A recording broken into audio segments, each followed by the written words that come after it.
সবাইকে জয় যিশু। আমাদের মহান প্রেমময় পিতা প্রভু যীশু খ্রিস্টের নামে আমি আপনাদের সবাইকে স্বাগত জানাই। আজকের এই সুন্দর সকালে আরেকটি বার তার চরণে উপস্থিত হতে পেরেছি, তাই আসুন ঈশ্বরকে ধন্যবাদ দিই এবং আমরা ঈশ্বরের কাছে প্রার্থনা যাই। আমরা তার আগে ঈশ্বরের বাক্য থেকে কিছুটা পাঠ করি। আমরা আজকে পাঠ করব মথিলিখিত সুসমাচার তার 13 অধ্যায় 24 থেকে 30 পদ পর্যন্ত পাঠ করব। এখানে আমরা যা পাঠ করব যে শ্যামা ঘাসের দৃষ্টান্ত। আসুন আমরা পাঠ করি। পরে তিনি তাহাদের কাছে আর এক দৃষ্টান্ত উপস্থিত কইলেন, স্বর্গরাজ্যকে এমন এক ব্যক্তির সহিত তুলনা করা যায়, যিনি আপন ক্ষেত্রে ভালো বীজ বপন করিলেন, কিন্তু লোকে নিদ্রা গেলে পর তাহার শত্রু আসিয়া ওই গমের মধ্যে শ্যামা ঘাসের বীজ বপন করিয়া চলিয়া গেল। পরে যখন বীজ অঙ্কুরিত হইয়া ফল দিল, তখন শ্যামা ঘাসও প্রকাশ হইয়া পড়িল। তাহাতে সেই গৃহকর্তার দাসেরা আসিয়া তাহাকে কহিল, মহাশয়, আপনি কি নিজ ক্ষেত্রে ভালো বীজ বুনেন নাই? তবে শ্যামা ঘাস কোথা হইতে হইল? তিনি তাহাদিগকে কহিলেন, কোনো শত্রু ইহা করিয়াছে। দাসেরা তাহাকে কহিল, তবে আপনি কি এমন ইচ্ছা করেন যে আমরা গিয়া তাহা সংগ্রহ করি? তিনি কহিলেন, না, কি জানি শ্যামা ঘাস সংগ্রহ করিবার সময়ে তোমরা তাহার সহিত গমও উপড়াইয়া ফেলিবে। শস্য ছেদনের সময় পর্যন্ত উভয়কে একত্র বাড়িতে দাও। পরে ছেদনের সময়ে আমি ছেদকদিগকে বলিব, তোমরা প্রথমে শ্যামা ঘাস সংগ্রহ করিয়া পোড়াইবার জন্য বোঝা বোঝা বাঁধিয়া রাখো, কিন্তু গম আমার গোলায় সংগ্রহ করো। আমেন। ঈশ্বর তার আপন বাক্যে আমাদের আশীর্বাদ করুন। আমরা জানি যে স্বর্গরাজ্য বিষয়ে যে 7টি দৃষ্টান্ত দিয়েছিলেন যিশু, সেই 7টির মধ্যে এটি একটি দৃষ্টান্ত, যে শ্যামা ঘাসের দৃষ্টান্ত। অর্থাৎ এখানে এই দৃষ্টান্ত দিয়েছিলেন, এটা হচ্ছে যে ঈশ্বর এই দৃষ্টান্তটির মাধ্যমে তার শিষ্যদেরকে বোঝাতে চেয়েছিলেন যে যুগান্তে কি প্রকার আমাদের জন্য হতে পারে।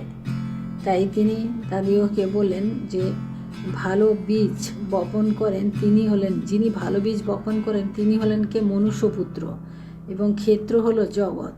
ভালো বীজ রাজ্যের সন্তানগণ এবং শ্যামা ঘাস হলো পাপাত্মার সন্তানগণ। যে শত্রু বুনেছিল সে হচ্ছে দিয়াবল, এবং ছেদনের সময় হচ্ছে যুগান্ত, ছেদকেরা হচ্ছে স্বর্গদূত।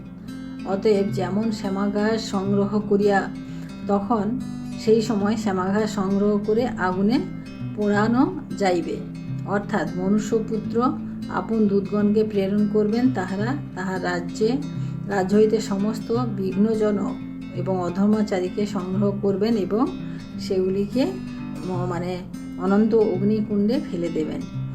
সেখানে কি হবে? আমাদের দন্তঘোষণ। অর্থাৎ ঈশ্বর এখানে আমাদেরকে যেটা বোঝাতে চেয়েছেন যে আমরা প্রত্যেকে বিশ্বাসী এবং ঈশ্বরের কাজে, আমরা ঈশ্বরের রাজ্যে আমরা যাওয়ার জন্য প্রত্যেকেই প্রস্তুত। কিন্তু আমরা এই জগতে যখন আমরা বাস করি, আমরা কতটা আমাদের মধ্যে ঈশ্বরের বাক্য থাকে এবং কতটা শয়তানের বাক্য থাকে, সেটাই হচ্ছে আমাদের কথা। যে আমাদের যে মণ্ডলী, সেই মণ্ডলীতে আমরা অনেক রকমের লোক আসি, অনেক রকমের মানুষ আসেন, কিন্তু প্রত্যেকে কি সেই স্বর্গে যাওয়ার জন্য, দ্বিতীয় আগমনে যাওয়ার জন্য প্রত্যেকেই কি তৈরি আছেন? সেটাই ঈশ্বর এখানে বলেছেন যে আমরা যখন যুগান্তে অর্থাৎ শেষ দিনে যখন বিচার হবে, সেই বিচারের সম্মুখে কি আমরা দাঁড়াতে পারবো? কারণ আমরা প্রত্যেকেই প্রতিনিয়ত আমাদের বাইবেল পাঠ করছি, প্রতিনিয়ত আমরা ঈশ্বরের গৃহে যাচ্ছি, ঈশ্বরের সাথে যাচ্ছি, কিন্তু তার সত্ত্বেও আমাদের প্রত্যেকের বিচার হবে। কারণ আমাদের বিচারের ফল হবে কর্মের ফল। কারণ আমরা যা যা কর্ম করব এই জগতে, আমরা এই সময় আমরা যা যা কর্ম করব সেই সমস্ত ফল। যে শত্রুরা অর্থাৎ দিয়াবল, যে ভালো ক্ষেত্রে যে শয়তান কী করেছিল, যে শ্যামা ঘাসের বীজ বুনে দিয়েছিল, সেখানে সেই শ্যামা ঘাসের বীজ হচ্ছে আমরাই, যারা আমরা ঈশ্বরের বাক্য শুনছি কিন্তু বুঝছি না, কিন্তু ঈশ্বরের বাক্যকে অবহেলা করছি, সেই সমস্ত সন্তানেরা যাদেরকে ঈশ্বর কিন্তু প্রতিনিয়ত দেখে চলেছেন। এবং সেই যুগান্তে যখন আমাদের বিচার হবে, যখন আমরা ঈশ্বরের সম্মুখে দাঁড়াবো, তখন কিন্তু আমরা আমাদের বিচারে যে কৈফিয়ত আমাদেরকে দিতে হবে তা হয়তো আমরা দিতে পারবো না, কারণ আমরা সঠিকভাবে হয়তো জীবনযাপন এখনও করছি না। তাই ঈশ্বর আমাদেরকে এই দৃষ্টান্ত দিয়েছিলেন যাতে আমরা নিজেদের জীবনকে আমরা শুধরে নিই এবং আমরা সঠিকভাবে জীবনযাপন করতে পারি। তাই ঈশ্বর এই দৃষ্টান্তের দ্বারা তার শিষ্যদেরকে বুঝিয়েছিলেন যে যুগান্তে আমাদের জন্য কী হবে। কারণ মনুষ্যপুত্র আপন দূতগণকে প্রেরণ করিবেন,